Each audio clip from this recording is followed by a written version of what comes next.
If your dog barks at everyone who comes into your home, or anybody walking by your house for that matter, then you have found the video for you. Maybe the FedEx driver fears coming to your house. Again, this video is for you. Or does your dog think their name is, oh my God, stop barking?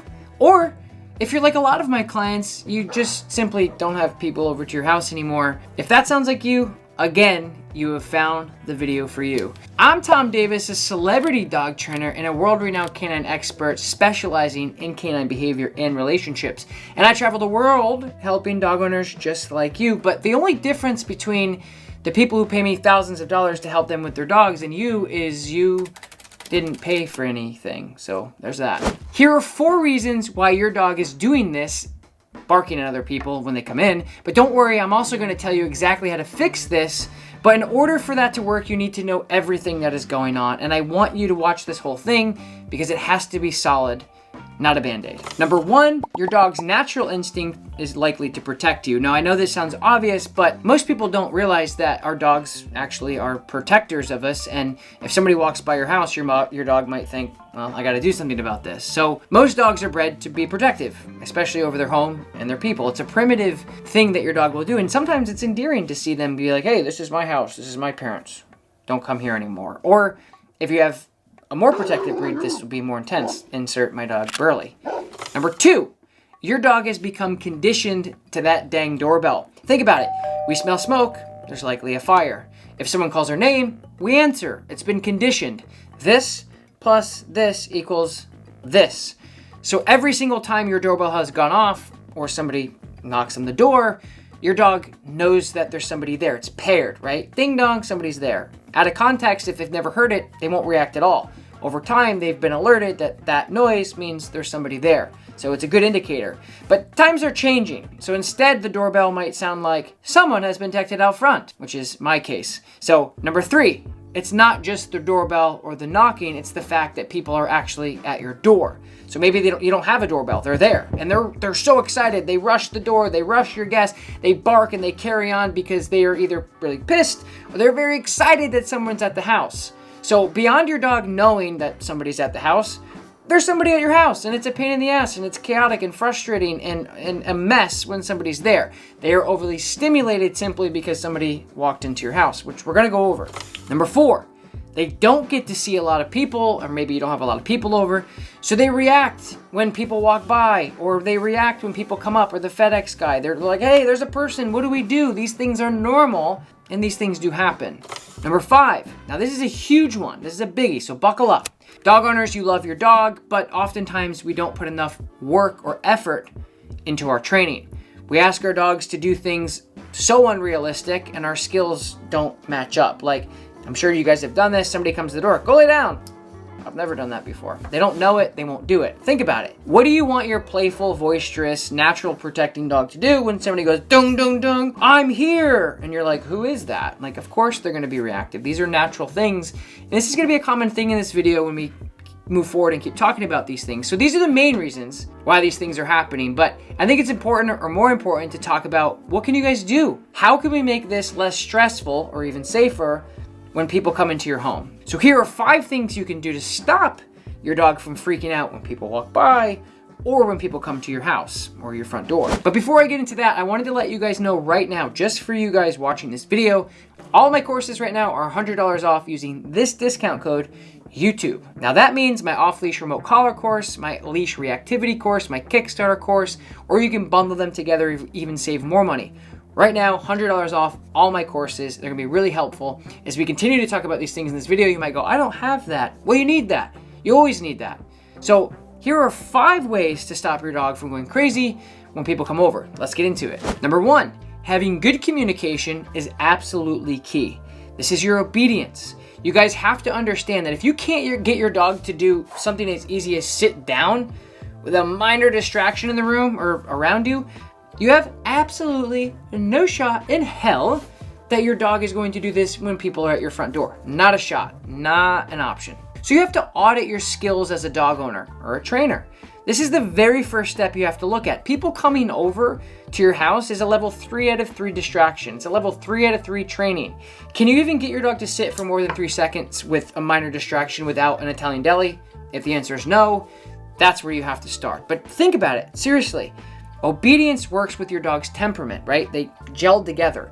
Your dog will act as their genetics allow them to, but you can ultimately counter most of these genetics or temperaments or behaviors with things like communication and good obedience. So if you want your dog to listen when people come over, you have to have the skill sets, you have to put in the work. And again, these are things that often are overlooked. Your ability to tell your dog to go to their place or their bed when someone's at your front door and stay there is an absolute game changer. And again, if you don't understand these things, my Kickstarter course covers all the 5 basic commands that all dog owners should know. And again, $100 off. I'm going to say it again because I want you guys to save money. Number 2, I'm piggybacking off the principles of number 1, but you need a good place and a good stay. These are 2 things that you need. These are 2 behaviors that you need for this to go well. These are 2 specific behaviors that will change everything for your dog if they're reactive when people come over. If you can get your dog, go there, stay there when people come over, as long as your guests don't go over and mess everything up, which that's a conversation between them, you're going to be fine. Impulse control is a necessity in our dog's life, unless you are just the dog owner who wants to have your dog do anything and everything that they want to do, which is probably why you ended up on this video in the first place. But I doubt you'd be watching this if you weren't here to help and try to get better. So number 3, desensitizing the problem. You have created this response through conditioning, which you have to answer the door when people bring it or knock on it. So you get a leash, you go near to the door or the trigger, and you start with the trigger right there in front of you. If the dog reacts, you can correct that behavior and try it again. You just use your leash, you put it on, leave it, or no, whatever. At the same exact moment, when they don't bark, because they go, oh, I'm not supposed to be barking, you've clearly told me that that's not okay, you then pay the dog. And as you progress, things will get better, and you can advance your training to something a lot closer to reality as you continue that. Number 4, your dogs aren't off-leash trained. It's that simple, you guys. Having reliable off-leash training is the cream of the crop. Everybody wants their dog to be off-leash. But very few people actually put in the proper training in order for their dog to successfully be off-leash. I haven't met one dog owner in the world who doesn't want off-leash control with their dogs. I can't go over exactly how to do that in this particular video because we have other things to cover, but just so you know, everybody wants this, but not every dog owner in the world has that. So your dog in your home walking around, ding dong, somebody comes to the door and you're calling your dog to tell them to come back or to leave it or go to their bed. Huge distraction, but you're also off leash. Think about that. You have to know this is a type of training that has to be done incrementally. It has to be learned. It has to be earned, that off-leash freedom. Dog owners don't even consider that they're even doing this because they just think, my dog's super reactive. I'm like, yeah, but your dog is also off-leash. How's your on-leash training? Well, I've never really... Number 5, put your leash on your dang dog, guys. So many dog owners just think the leash is just to hang on to your dog when you're outside. That's wrong. Your leash is your training wheels when you are training your dog. It's your ability to communicate. It's your ability to make your dog's world a little bit smaller to keep them successful. And if you're struggling with your dog, put them on a leash. Help control the situation to help them become more successful. Once your dog is trained on leash, you can then move to off leash. But it's important to know that if you're asking your dog to do stuff off leash and you haven't done the training, you're gonna fail. So those are some common problems. Let's roll through it a little bit more. There's a dog out front, your dog barks, your dog is screaming, your dog is jumping, you call your dog. Your dog doesn't come back because your recall sucks. You tell your dog to leave it when their dog is barking out the window. How's your leave it? Again, if you don't have that, it sucks. And again, I'm gonna plug this in, guys. My Kickstarter course covers all of what we're talking about, and right now it's $100 off if you use this YouTube code right here. If you want to learn how to start from bottom to top, or if you're in the middle, or if you just need a reset, the Kickstarter course is for that. And the reason I'm bringing these things up, guys, is you as dog owners need to be successful with your dog. Your dog is counting on you. You guys have to have a system and procedures to get the skill sets to be successful with your dog. And guess what? Once it's done, it's done. Right now, don't try to put a Band-Aid on something. Don't try to put out fires. Try to train your dog and have good relationship, good communication. I have been in your shoes with my own dogs. And I have also helped thousands of other dogs and millions online. And I know exactly how it feels to to be just as frustrated with your dog as you guys do. Don't give up, because I promise you, things can get better, and they will. So some homework for you guys. Make sure you audit your training before you actually try to accomplish these goals. If your skill sets don't line up with what you're doing, you're never going to be successful. Your dogs are going to bark when people knock on the door. It's inevitable. It's going to happen. But you can turn that off with good communication. Ding dong, bark, bark, bark. Leave it, place, down, stay. Come on in. Okay, break. This is really easy if you guys put in the work, like I talked about in my Kickstarter course. Understanding that if you ask your dog to do something off leash with heavy distractions, aka dogs, people, somebody coming into your freaking home, takes a considerable amount of time and skill and practice. And if you haven't put effort into those behaviors, into that skill sets, this is exactly why you're failing. And this is why I made this video.